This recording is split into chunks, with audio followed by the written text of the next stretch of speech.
Hello, everyone, and thank you for joining today's webinar. My name is David Green. I'm the marketing manager of Idera and will be serving as your host for today's event. The topic of this event is avoiding deadlocks by query tuning.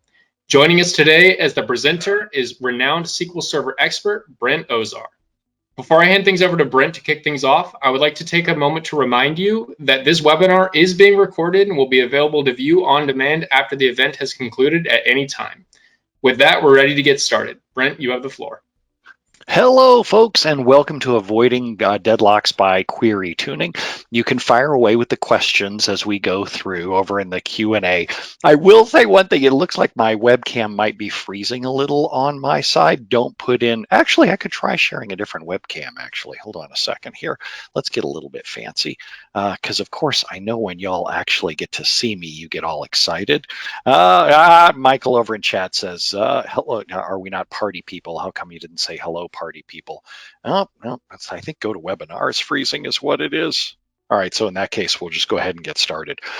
So hi, folks, I'm Brent Ozar, Microsoft Certified Master, which just means I've made a lot of expensive mistakes with SQL Server over the years, and now I try to help other people avoid those same mistakes. I do a lot of work with developers, with the database administrators, and in this session, we're going to be talking about deadlocks, which were like my kryptonite for the longest time. For the longest time, I would get these email alerts saying, hey, you have deadlocks happening, and I would just kind of shove them under the rug and hope that nobody saw them. And eventually, when I became a consultant, I'm like, all right, well, I can't shove this stuff under the rug anymore. I have to actually figure out how this stuff works. And so these days, I like to talk about the 3 concurrency challenges and the 3 ways to fix them. And they're really not that bad. The 3 concurrency challenges are, first off, locking. If you want to take a lock on your own machine, on your own development environment, you can do that. You can hold the locks as long as you want. There's no default locking timeout for SQL Server, but that's not a problem as long as you're the only one in there taking out a lock. Blocking with a B is when you take out one of those locks and then someone else wants your lock. There's no default timeout for that either. SQL Server will let your queries wait literally as long as it can, like until the SQL Server restarts. This is usually what people complain about. People complain about blocking because their application is sometimes fast and sometimes unpredictably slow. Deadlocks is when one of us takes out some locks, then the other one of us takes out some locks, and then I want your locks and you want my locks. SQL Server's deadlock monitor wakes up every 5 seconds and looks for this scenario. Whenever it sees it, it automatically puts a bullet in whatever query is the easiest one to roll back. This one's a little different. So deadlocking, people either complain about this or they don't. Like sometimes applications have built-in retries, and so the end user never sees the error. Other times, the application doesn't gracefully handle deadlocks, and so it throws an error up to people at the front end and says, hey, your query was killed. Please try your query again. And then that's when we have to get in and fix deadlocking. For all of those scenarios, whether it's locking, blocking, and deadlocking, there are 3 ways to fix them. The numbers 3 and 3 are a total coincidence. You can pick as many of these as you want or as few of these as you want. Pick just enough in order to get yourself past your pain points and then stop fixing them. First, have enough indexes to make your queries go fast, but not so many that they slow down deletes, updates, and inserts.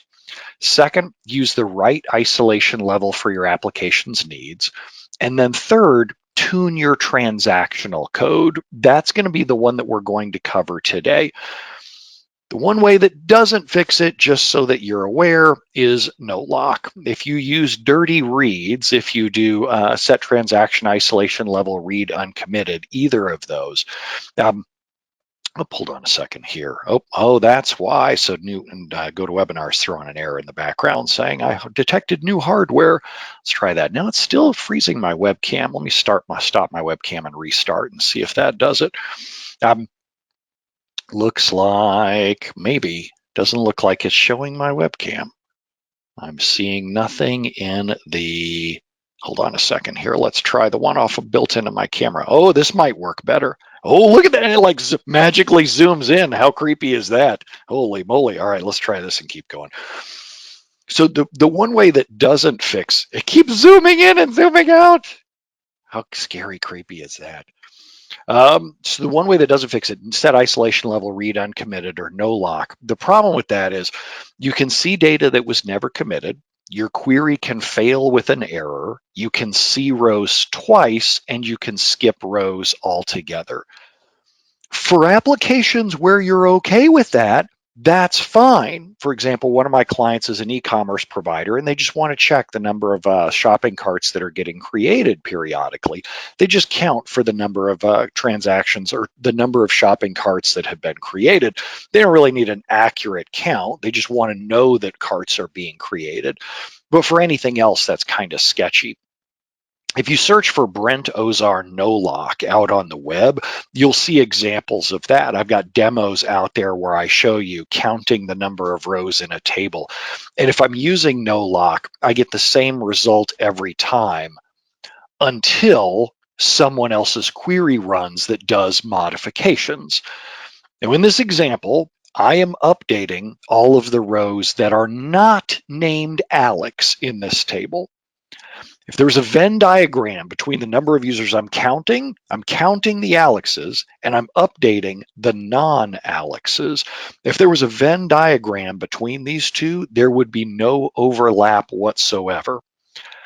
But while this update runs, over on the right-hand side, look at the count on the number of rows that are people that are named Alex, and the numbers going all over the place. It's jumping up and down kind of randomly.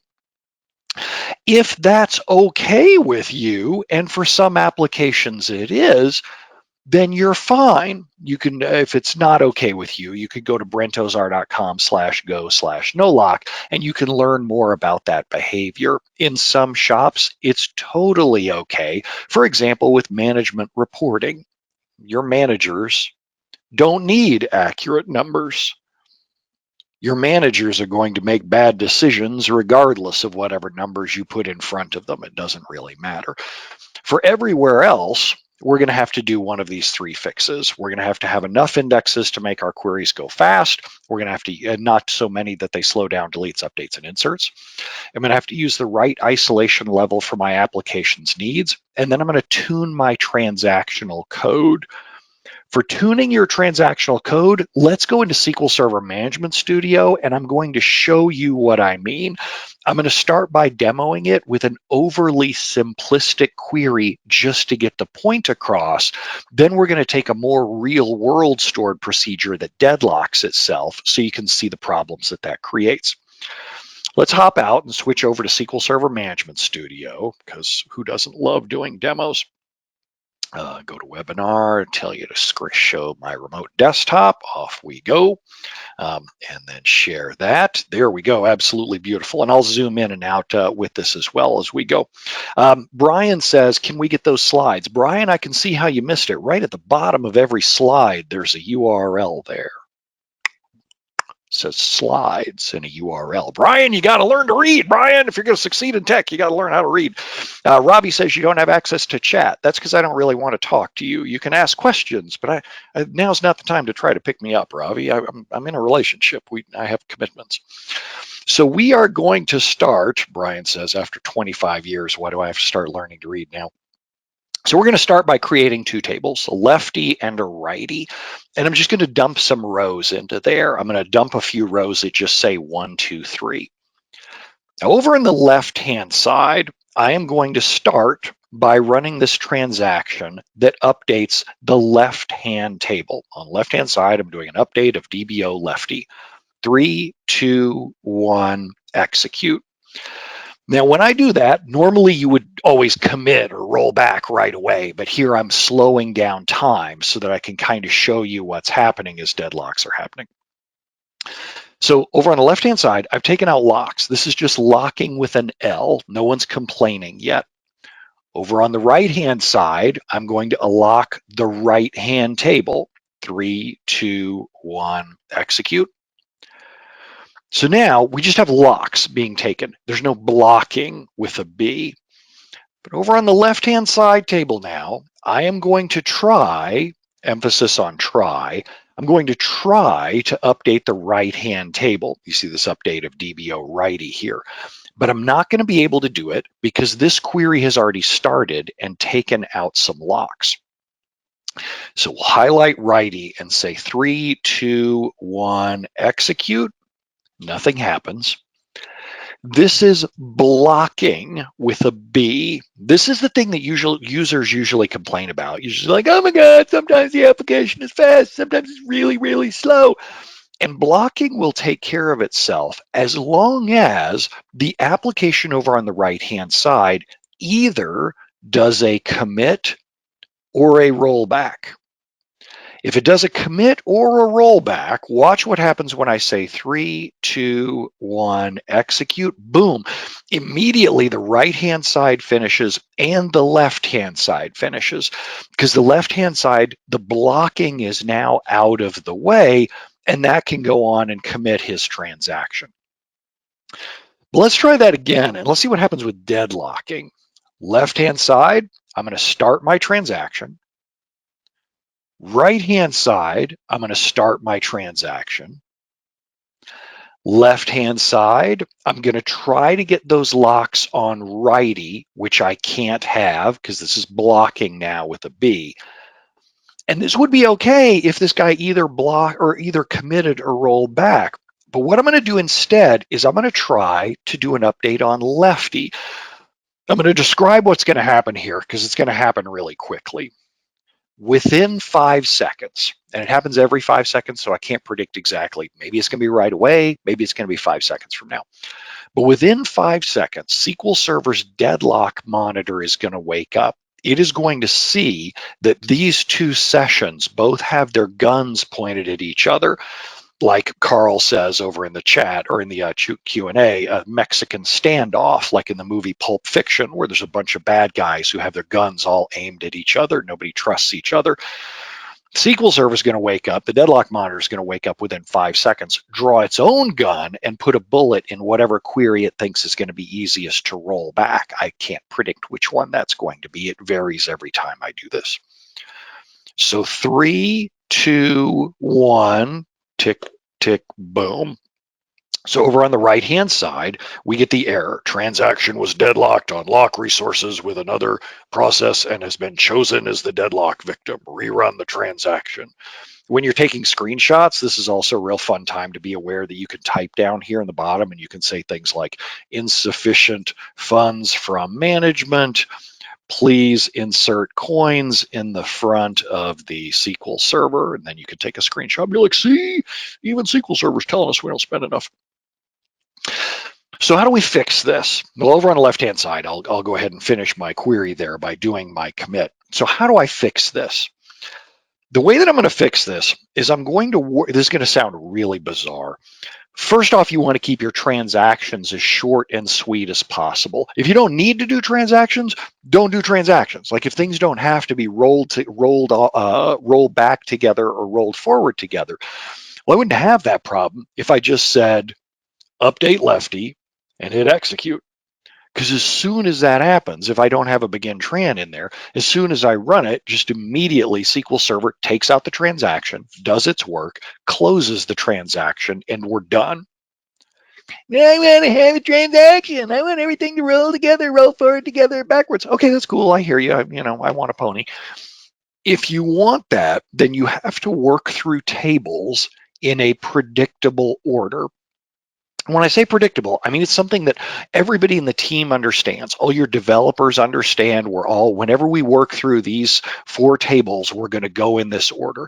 I don't care if you go alphabetically. I don't care if you go parent-child, but everybody in the group has to go in the same order. So let's show you what I mean by that. Left-hand side, I'm going to start a transaction. Begin tran to go update lefty. Right-hand side, I am not going to start with righty. I'm going to start with lefty instead. I'm going to cut this and move it down so that now on the right-hand side, I am going to begin my transaction. 3, 2, 1, execute. Now I have blocking with a B. That's a good thing. That's what I want. I want that query on the right-hand side to not be able to make any progress until the query on the left is finished. I don't want the query on the right to be able to get in the way. I want him to step aside. And so by working through tables in the same order, if everybody asks for their lock in the same order, it guarantees that I don't have the problem with people grabbing different locks and then suddenly trying to smash against each other. Left-hand side now, this guy's going to be able to continue. 3, 2, 1, execute. He's able to make progress even though this query started because the query on the right wasn't allowed to grab interfering locks. Now, I don't need to go forward and run the next step because we're still back here on this one with this guy. So on this side, on the left-hand side, I'm going to hit commit. I'm going to count down and do it, and you're going to notice that now both queries finish at the same time. 3, 2, 1, execute, boom. This one completed, released their locks, and then on the right-hand side now, the blocking with a B is over. So now this query got what he wanted. Now he can do his update, execute, and then go do his commit. By working through tables in the same predictable order, I can make deadlocks disappear. Now, right about now, you're like, Brent, I don't have two simple queries that say lefty and righty. My queries are more complicated than that. I get it, but you're not very bright. So I had to show you with a really simple example first. Now I can show you the much more complex example. Let's go take a look. So we'll close those windows. And we'll go to a stored procedure. I'm going to go to a big, long stored procedure. I say big, long. I'm going to have to shrink my text down just a little bit on the screen so that the whole thing fits. And before I show you the code, I need to show you the page at Stack Overflow where this kind of activity happens. The code that I'm about to show you, I, of course, use the Stack Overflow database for all my training classes. So it's the same kind of back end that powers stackoverflow.com, but the code that I'm writing isn't the same code that Stack Overflow uses. Stack Overflow is a question and answer site. It consists of users like you and me, questions that we go post on the website. So when I'm looking at a question, if I'm looking at this one right here, there are these little up and down buttons. What these up and down buttons do is they cast votes. So let me tell you what's involved in casting a vote. I'm going to insert a row into a table. It's the votes table. I need to recalculate this score. This post table has a score on it. It's got 67 points so far. I need to update my own last access date if I'm the person who casts the vote. The Stack Overflow users table has a column called last access date that shows the last date when I was active. And then there's also a reputation column, which is if it's your question, I need to go give you a point for having such a brilliantly written question. All right, let's look at the code that's involved in doing that. So we're going to start a transaction. We're going to update the users table to set my last access date to current. We're going to insert the row into the votes table. We're going to update the post table, which is where the questions and answers get stored, so that we can increment their score by 1 point. And I've got a wait for delay in here. So why did I do the wait for? This stored procedure will deadlock itself without the wait for, but I got to have really fast activity happening. I would have to have a load generator running lots of these at exactly the same time. And frankly, that's more complicated than I want to do with this particular training. I want to be able to just execute a query and immediately have it produce this deadlock. So I'm going to put the wait for in. I'm going to talk about more about what the wait for means later. Then I'm also going to update your score. Say that you're the user who asked the question or posted the answer. You're getting a free reputation point. Let's put all this into production. We'll create the stored procedure. Then I have set up, let me copy this over into a new window, 2 call stacks. And I'm going to pretend that you and I, there we are over there.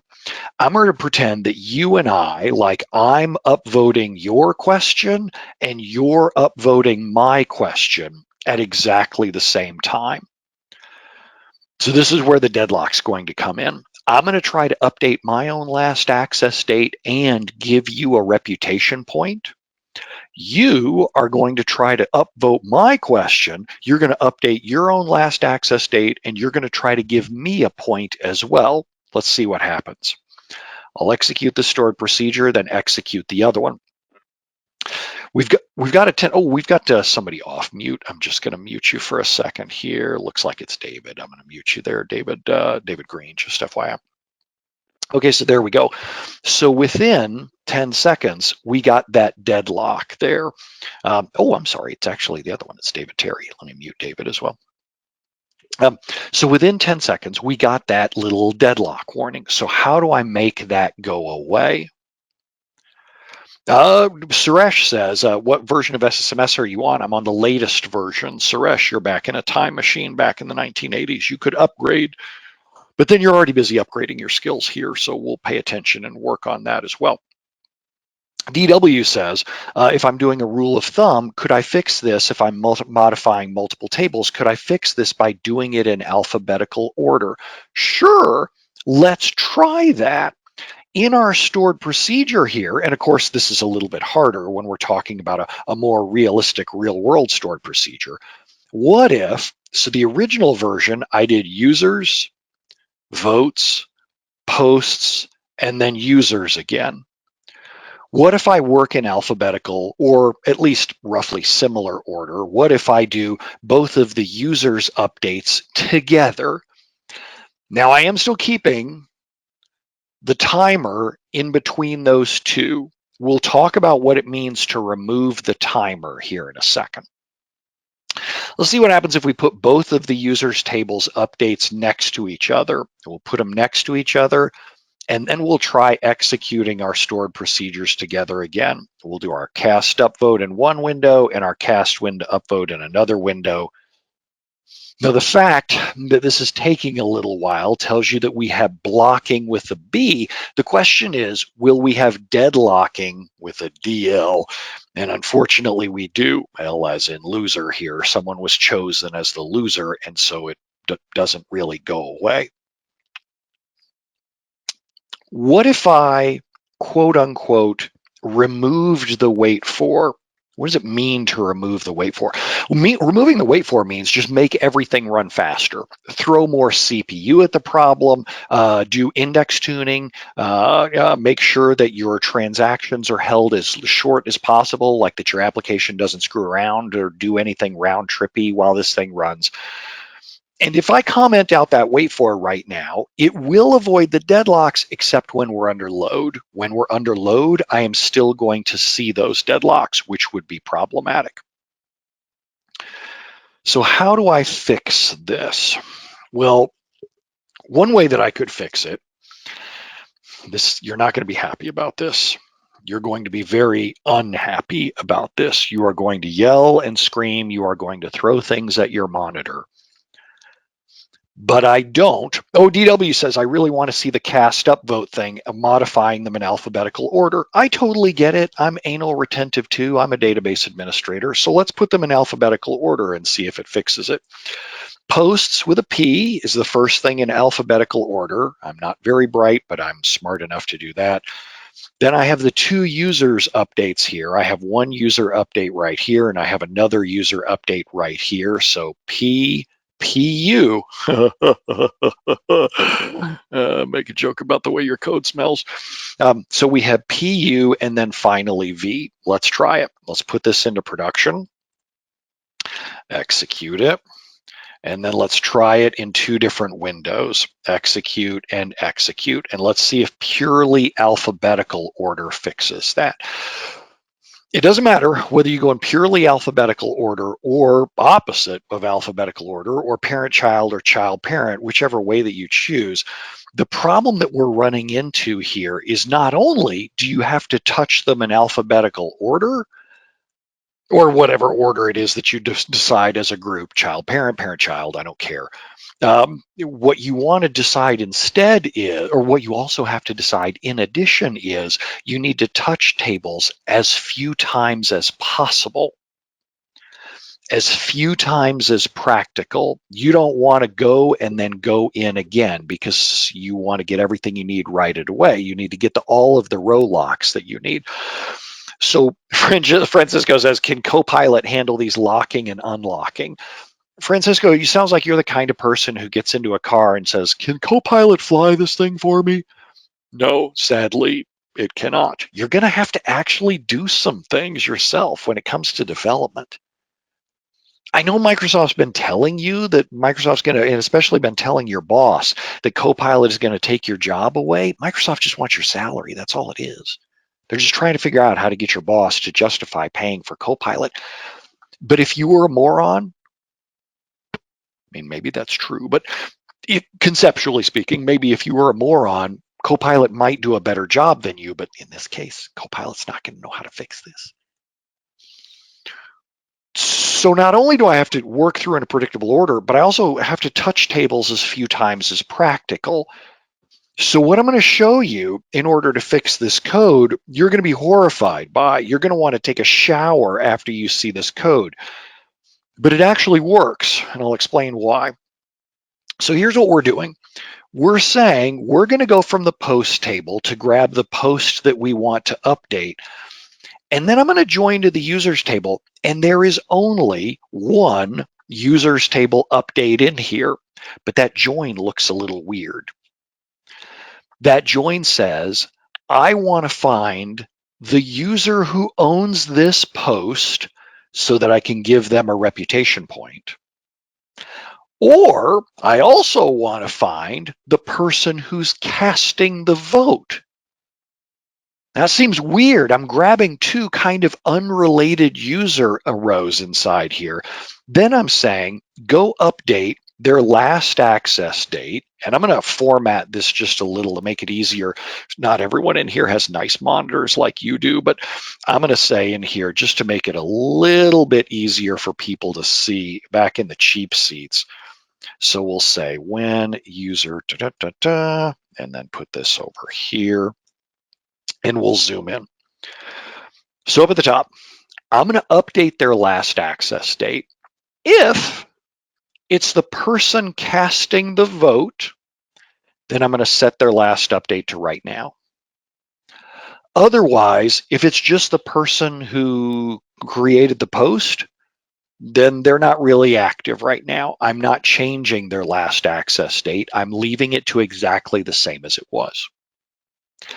Second thing I'm doing for reputation, if this is the person who owns the post, the one I want to give them a reputation point to, then I will set their reputation to reputation +1. Otherwise, leave their reputation exactly as is. I know when you see this that you are just filled with guilt and shame that you chose a lifestyle of database development, but it could be worse. You could be me. You could have written that in order to show other people. But I've done this in order to fix client problems. How do I quickly get the row locks that I want without getting too many? Because amateur hour would be to say, I'm going to update the table with tab lock. Give me a lock on all the rows of the entire table. Well, that's a recipe to concurrency problems. You're going to escalate your lock to a ridiculously high level. What I want to do is just get the locks that I need and nothing else. But I do want to get all of the locks that I need in one single statement. So with that, I'm going to undo my changes just to tighten it back up a little bit so that it fits a little bit better on the screen here. So with that, what I've done then is I have put both of the user update locks in a single row. I left in the wait for. I don't need to, I can, but just to show you that the wait for wasn't the problem. The problem was splitting up the user's updates into two parts. So let's create or alter that stored procedure. Then let's go down and run it again. We'll run one person in one window and one person in another window. What's going to happen is the first one's going to run. It's going to grab the locks that it needs. It waits for 10 seconds, then does the rest of its work. That one finishes in 10 seconds. The one on the right was blocked for 10 seconds. Then it's going to hit its own wait for, so it's going to take 20 seconds in order to complete. However, the only thing that matters is our code now runs without producing errors. So if conceptually I needed all of that to happen inside of one transaction, then I've accomplished my goal. No one's happy about how ugly my code is, but it does accomplish the goal. Another way that I could do it, if you didn't want to feel that dirty, if you go a little bit further down in the demo code, I've got another one where I pulled the update of last access date outside of the transaction. This is a totally valid solution too. A lot of stuff doesn't need transactions. In the case of Stack Overflow, who cares if I update their last access date or not? If I lose your last access date, I don't really care. So what I've done here is I've done updating your last access date out of the transaction. Both of them still happen inside the same stored proc, but the begin tran, the starting of a long-running transaction, doesn't start until here. And you'll notice that the wait for is inside the transaction, just for fun and giggles. Let's see what happens when we put this into production. Put it in, and then let's come down over here and run it in one session, then run it in another. This works great too. And it's good advice for transactions, period. I like to think of transactions as exactly like going to the grocery store, as Carl says down there in Q&A. I think of transactions as going to the grocery store. You would never go get a cart, walk up to the checkout line and say, all right, it's time to go shopping. If you'll excuse me, I'm going to go get some ice cream. Hold up, everybody. And then walk away out of the line while the cashier sits there twiddling their thumbs, waiting for you to go find the ice cream. Then you come back and you go get the pickles or whatever it else is that you shop for. I don't know what kind of fetish diet you have. Same thing with my production code. I don't want anything in a transaction that I don't really care about rolling back or whether it consistently hits or not. Go yank that out. It doesn't need to be in a transaction. Do it elsewhere. There's no need to have transactional integrity on this kind of thing. So I'll hit the questions here while I've got the code up. Todd says, what if in the first example you change the order in the right side? In the where clause, you put a select from the right table. A select by default doesn't lock permanently, doesn't like hold up locks. And what I'm going to do is I'm going to get the code out so that I can show it to you, because I love the question of where you're going. I always want to prove it. It's so much fun to prove this stuff with demos. So let's move this over here, move this over here onto this one. Whoopsie daisy, I want you into this window. There we go. So what Todd is saying is, on the left-hand side, let's begin the transaction for lefty. Then he's saying, over on the right-hand side, could we just do select star from DBO righty? I assume that that's what you mean, Todd. So this select, and I'm going to execute it because there's going to be something interesting that does happen. On the left-hand side, I'm going to run my transaction. Right-hand side, if all I'm doing is selecting, that will run, and it will not hold locks that stop the left-hand side from proceeding. Like if now I try this, that transaction on the right-hand side is still open. It's just not holding any locks in this case. It's holding a really special kind of lock, a schema stability. It may not even hold a schema stability lock. On the left-hand side, I'm going to now try to update righty. 3, 2, 1, execute. See, it goes on and runs through. The one on the right-hand side did not claim any row locks for that. I love where you're going. because it leads to some bad advice that I've seen. People say, with tab lock. Or, so they're trying to lock the whole entire table. Or on the right-hand side, they'll set their transaction isolation level to something called repeatable read, meaning I want to be able to repeatedly read these same rows in their current state. No. Don't do any extra work. Don't do selects. Just go do the thing that you need to do. The longer that you hold locks out, and I'm not mad at you. That's a great question. I'm mad at whoever gives out this advice. The longer that you hold locks out for, the more likely it is that you're going to hit deadlocks. I move around a lot when I talk.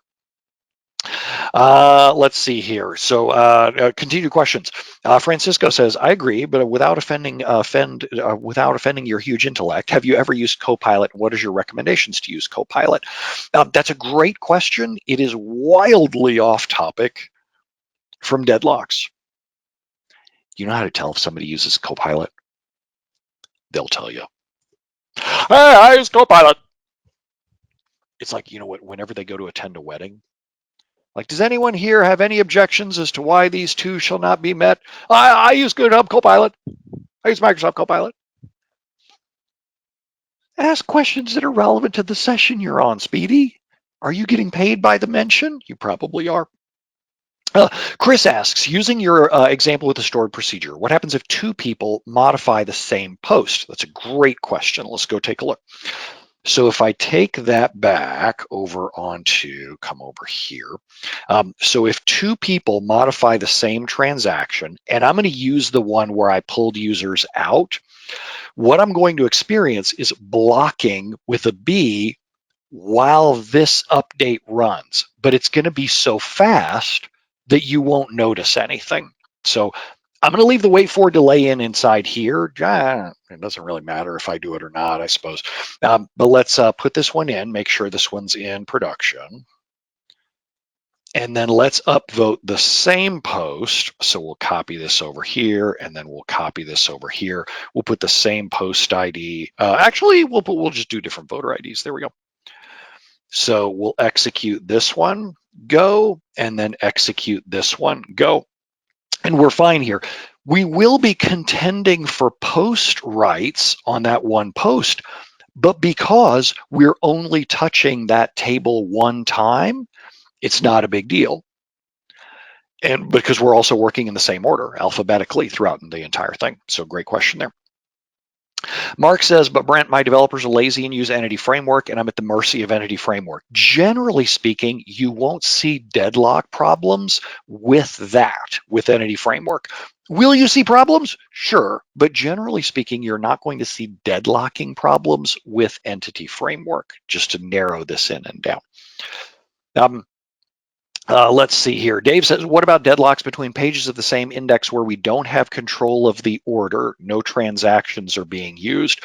Oh, I'm so glad that you asked. So let's go back over to the slide deck. Let's switch back over here. I'm going to get to the right slide in here. Get in down to, where are we in here with the there we go, right there. So let's show my desktop number 2, and then let's pop open and show PowerPoint and make sure that GoToWebinar shows it. Absolutely beautiful. So Dave, if we go into the recap of the entire session, I always love things that lead directly to the recap. I said you have 3 ways to fix it. Have enough indexes, but not too many. Use the right isolation level for your application's needs, and tune transactional code. You don't have to use the code angle. Just so happens that this session is titled Avoiding Deadlocks by Tuning Queries. Dave, you're saying that you can't tune the queries. Just between you and me, Dave, you're in the wrong session. I do this a lot, right? It's amazing that anybody ever shows up to my webcast twice, because people get so named and shamed. It's amazing that still y'all have the bravery to ask questions. I salute and love every one of you. Know that these jokes come at your expense. Sandeep says, how do I handle delete and select blocking as well? There are readers and writers trying to coexist is where the other two options, having enough indexes but not too many, and using the right isolation levels for your application's needs. I wish I could teach you all of this stuff in a single 1-hour session, but Idera only paid me to be here for 1 hour, not the whole entire day. And unfortunately, it's not that they couldn't afford me. It's just that they looked at it and they're like, "Oh my God, you charge how much?" And, that was the end of that discussion. I'm joking. They're nice people. Um, Carl asks, is it correct that SQL Server has escalation to table level if you select over 5,000 rows from a table? It's ever so slight. You're on exactly the right track. It is ever so slightly more complex than that. 5,000 rows is a good place to think about starting. It's a little bit different. It's 5,000 locks being held open. And it's not even exactly 5,000, it's about 5,000. In my mastering index tuning class, we talk about those thresholds and how they're calculated. But if you search for a SQL Server lock escalation threshold, there are two bloggers that have written about it a lot, Kendra Little and Paul White. So search for SQL Server lock escalation, Kendra Little or Paul White, and there you go. Hargi says the solution is that you must have a good level of T-SQL transactional skills and knowledge to alter the transactional process and rewrite the T-SQL statements and deadlocks and still come up with the same records. Am I right? I think for all of your life, you're going to think that you're going to have imposter syndrome. You're not going to believe that you have good enough T-SQL skills because you're always learning and you're always growing. Like, I think that my T-SQL skills suck. But it's because I compare myself. Like, I read Itzik Ben Gan's books, and I'm like, I don't know that either. So there's always levels above you. Take a moment, just appreciate the work that you put in so far. And if you've been able to follow this presentation, your T-SQL skills are probably better than a lot of other people out there. Not to give you an ego complex. Mikola says, in troubleshootings like this one, is there a comfortable way to list what locks each query is getting? Yes. SP who is active has a get locks parameter. SP who is active is an open source stored procedure. It was written by Adam Mechanic. These days it's maintained by Eric Darling. And if you search for SP who is active get locks, there's great documentation out there on how to get it. It's free. It's extremely lightweight. Really cool. I use that all the time. Hargi says, just to be clear, I like how you rewrote those T-SQL statements. I combined the two update statements. I totally hear you. Yes, absolutely. I mean, I thank you. I don't just hear you. I thank you. Rohit says, hey, Brent, can you give me the material of the code you used to practice? Hey, check out what's on the screen. Down at the bottom where it says slides. BrentOzar.com/go/deadlocks. There's a saying my mother taught me: reading is fundamental. My mother, when she does attend some of my webcasts out of nowhere. So I do have to give a big round of applause to my mother for teaching me how to read. I say that because she never forgets to tell me whenever I do anything smart that she's the one who taught me how to read. Mustafa says, how do we handle the deadlocks coming from the transaction from app code ad hoc and not stored procedure? Check out the three things on the slide here. I know it sounds like it's going to be too easy. What do you mean have enough indexes but not too many? How can that possibly solve deadlocks? Use the right isolation level for your application needs. How can that possibly solve deadlocks? I am so glad you asked. And those are covered in my training classes over there. But I'm going to give you the short answer. For having enough indexes but not too many, when you have too many indexes, SQL Server has to grab locks across all those indexes when you're doing inserts, updates, and deletes. The more indexes that you have, the longer your transactions will take. Conversely, what if you don't have any indexes? What if all you have is either a heap or the clustered index of the table? Well, then when you're doing searches for a particular row, you're going to end up locking the whole table trying to find the row that you want, the needle in the haystack. The trick is finding the sweet spot in between those two. Generally speaking, when I'm talking out to the public, I will say you want to have around 5 indexes per table or less, with around 5 columns on each index or less.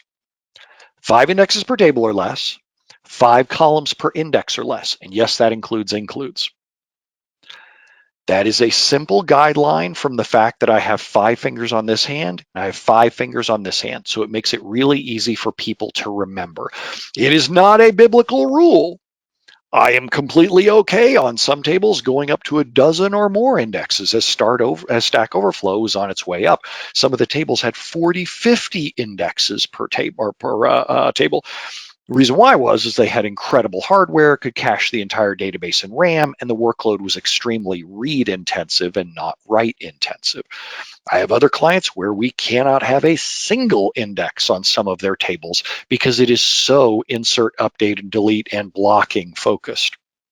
So that helps you get started on that. You can also see more about that at that link down at the bottom at brentozar.com/go/deadlocks. Next up, let's see here. Priyanka says, could you give more details on SP Who for Deadlocks? It's SP Who is active. Type that out all together. SP Who is active. And you know, I forget that I can write in the SP Who is active, get locks equals 1. I'm going to put that in the answers in Q&A so that way you can see it. Caitlin said, you mentioned that select doesn't hold locks indefinitely. You misheard me. Select does hold locks in. This gets so tricky. Okay, so this is so tricky. So there are different kinds of locks and there are different kinds of isolation levels that can change the locks the select holds open and how long it holds open. Caitlin says, what about selecting into temp tables and then later using them in calculations or updates? Well, but then you're getting a copy and your copy can change. I'll give you a simple example. Go get my bank balance and hold it in a temp table. Then you go off and buy all kinds of flat screen TVs and whatever it is the youths are buying these days, Balenciaga sneakers, whatever. Then you say, okay, take my balance from over the temp table and put that into production. And we'd lose your bank balance, right? That would be bad. So you can see how that example is kind of a tricky one. Armanda says, what are the advantages of using deadlock priority? And this will be the last question that I do before I hand it over to David. So why wouldn't I set deadlock priority? I don't even like telling people that deadlock priority exists. When I tell people that deadlock priority exists, here's what I tell them. It's useful if you want to set your deadlock priority low. As a database administrator, when I'm doing diagnostic queries, I try to set my deadlock priority low so that if I get in somebody's way, I make sure that SQL Server puts a bullet in my query, not someone else's query. I don't want the user seeing errors because I'm just trying to do something diagnostic-wise on the SQL Server. But the problem is when I tell people you can set your deadlock priority, what do? I want to set it to high. I want to be high. I'm important. Everybody immediately thinks they're important. Everybody sets their deadlock priority to high. And then what does that do? Absolutely nothing. Because SQL Server still just sees 2 deadlock people that are deadlocked with each other and then just puts a bullet in one of them. That is not the solution to winning deadlocks. It's like nuclear weapons, right? As soon as one country has nuclear weapons, everybody else races to put in nuclear weapons. You can tell I'm American, and that's where I do a lot of guns and bullets and nuclear bombs and things like that. So it's not really a deterrent to solving the problem. What you want to do is avoid having that altogether. And you can see how that worked out for the world, of course. All right, so I'm going to stop here and I'm going to switch over to David from Idera and let him take the ball here. Switch over here. And we'll see, there it goes. Okay, good. He is now the presenter. We'll see. Thank you very much, Brent. There we go. And this is David Terry with Idera. Let me share my screen out, guys, if I'm not already. I should be, right? All right, good deal. So my name is David Terry. I'm with Idera, and what I'm going to show you is just a brief introduction of our product called SQL Diagnostic Manager, which is a performance monitoring tool for Microsoft SQL Server environments. And it really can monitor just about any Microsoft SQL Server environment, be that on-prem, Windows, Linux, in the cloud, AWS, Azure, all that stuff is going to be supported. And the subject that we were just talking about, deadlocking and better tuning queries so that you receive less deadlocks, and understanding that is something that we can help you with SQL Diagnostic Manager, along with lots of other things. The general idea of this product is a comprehensive view of how your SQL servers are behaving, not just in the real time, but also historically. And alerting is a big part of the tool. As you can see, there's actually some yellow that we see right here around memory on one of these servers. There's a dedicated view for alerts, which I've filtered down to some deadlocks already. I only have one, but nevertheless, when you do get an alert around deadlocking, you have pretty good visibility into who the victim was, what statements were actually being run, where they were coming from. So not only do you see the information, but we can distribute that information in a bunch of different ways, right? So you can get notifications through email, event logs, SNMP traps, ServiceNow, SCOM, right? So there's a lot of different ways that you could be notified, hey, we have a problem on this server here, or we have a problem on this server there. In this example, that being a deadlock, but there's a lot of different things, 100 plus different metrics that we can notify you on. So notifications, one part of the puzzle. We talked a little bit, Brent talked a little bit about blocking as well. Obviously, we have monitors for that. And in that type of example, a lot of different examples, not only when these alerts are raised can we notify you, but we can also have T-SQL run, we can have PowerShell run, we can have command line scripts run. There's some interesting things that you could potentially throw in as band-aids to kind of get you over the hump until you can get kind of final fixes into code. So alerting, not just notification, but potential for remediation as well. And I talked earlier about, comprehensive monitoring of SQL servers. And what I mean by that is it's not just looking at, SP who is active, but, looking at, weight statistics, looking at performing queries, deadlocks, blocking, obviously individual sessions, but we're pulling in data from the WMI areas around operating system behaviors. We can pull data in from VMware and Hyper-V as well to help you understand if maybe virtualization might be limiting you on resource availability and that sort of stuff as well. And the data that we're looking at is not just living in this real-time world, right? You have, this actually says real-time right here, but you don't have to be there. For example, I wanted to look at something more kind of interesting, like a weight statistics view. This is the last hour of weight statistics, which is not that interesting. That being said, I could change this and say, let's look at 8 hours, right? Earlier on in the day, we have some intent shared locking here, so potentially some blocking going on. I could drill into that, right? So I could say, I want to look at this smaller slice of time. I can understand what statements, which applications, which databases these are all coming from. And when you're in one of these historical views, you're not stuck on this one weights statistics view of this time period, which is 7:30 to 7:49.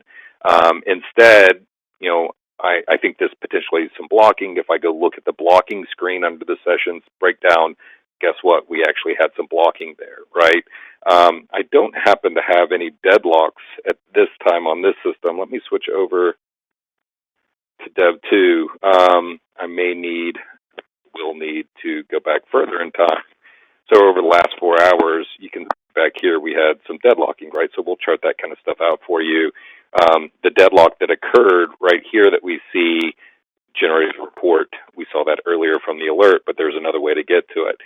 So I should also mention you can export these out to XDL files, open them up in Management Studio, and see a pretty chart with some X's and ellipsis or ovals with arrows pointing. Stuff is all available for you as well.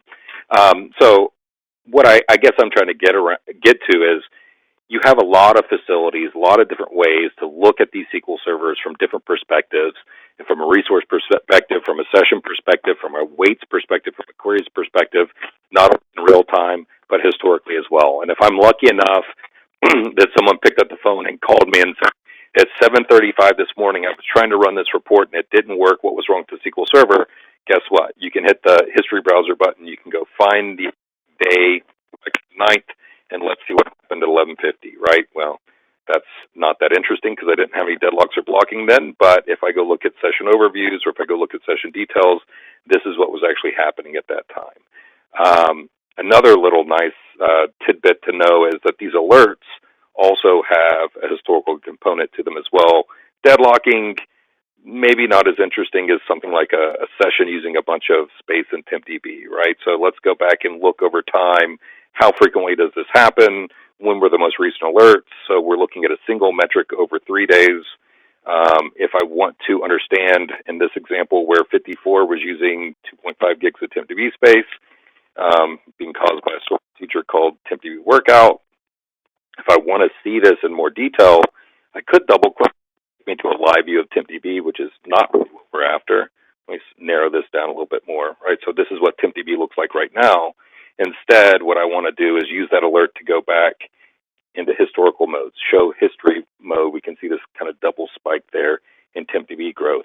So different ways, again, that you can approach history. You don't have to live in that real-time world, and that includes obviously things like reporting, where we can do deeper analysis of how resources have been consumed, or I need to understand which queries were the worst performing, or I want to understand which applications are most active. I can do things like forecasting, where if I'm looking at a disk, a database, or a table, I'll show you one real fast. So if I'm looking at, in this case, a database, I want to, let's look at the DM repository. So this is the database that I'm using to build it for. Let's watch its growth over the last, let's say, year. A daily sample means I'm looking at a daily growth rate. My forecast unit will equal my sample. So this is days. Let's go 90 days in the future. Let's do a linear forecast, and I want to see the disk size. So not only can we look at what's happened historically, but because we know what's happened historically, we can use that to trend into the future. In this case, a database forecast. So the green we're seeing here is what we've actually measured. The blue is a linear 90-day forecast into the future, and the kind of pink purple up here at the top is the disk. Nevertheless, reporting also gives you that historical trend, but in this case can maybe even show you a little bit into the future as well. There's tons of different data points that we have available. If we need to understand indexing, we can drop down to look at that, right? What indexes do we actually have on TempDB? No, let's look at something a little bit more real, right? So what indexes are out there? What kind of fragmentation are they? Literally the indexes, the statistics, the dependencies. If I was looking at queries, I could understand the frequency of queries. I can understand the execution plans around the queries, the resource utilization around the queries. So, it's a well-rounded tool, gives you a really good understanding of how your SQL servers have behaved, and it's working all the time, right? So when you're at lunch, when you're in that meeting with your manager that's wasting all your time, you have this guy sitting in the background doing the data collection for you. So if an emergency happens, you know about it immediately. You're more proactive responding to that stuff. And if you need to go back and look at something that happened in the past to better, figure out what the root cause problem was, or potentially prevent it from happening again in the future, we have that historical analysis for you as well. If you are interested in a tool to help you monitor your SQL servers and be more on top of them, you can always download a free trial of SQL Diagnostic Manager. Anybody who hits the free trial button automatically gets a 2-week. I think it's 15. It may be 10. I apologize if it's 10 and not 15, but I think it's 15 instance 2-week trial. And when you download, one of our account managers will reach out to you if you need help with anything. They're really good resources to have, right? They can help you with licensing and pricing and maintenance. They can help you with tech support to get access to people like myself and on my team to help you through installation and configuration stuff. Nevertheless, it's a great product. We've been working on it for a very long time. It is our #1 tool. We spend a lot of time and energy on it. And we would appreciate if you guys take a look at it and see if it'll help you guys in your organization. With that, I appreciate everybody's time. I very much appreciate Brent and your discussion today as well. And with that, I will pass it back to David Green. Thank you. All righty. Well, thank you so much, everybody. Thank you, Brent, and thank you, David. It's fantastic to spend this time going through such a popular topic as this. I know that we get people asking about deadlocks all the time, so having some of these tips shared in the way that they were is extremely helpful. To everyone that tuned in, we hope that you found this enjoyable. Brent, a huge thank you to you for taking time out of your busy schedule to work with us here. We hope that you'll join us again, and we're very much looking forward to future sessions. To all of our audience members, I hope that you guys all have a fantastic rest of your day and that you keep Idera in mind for all of your SQL Server needs. Thank you, everyone.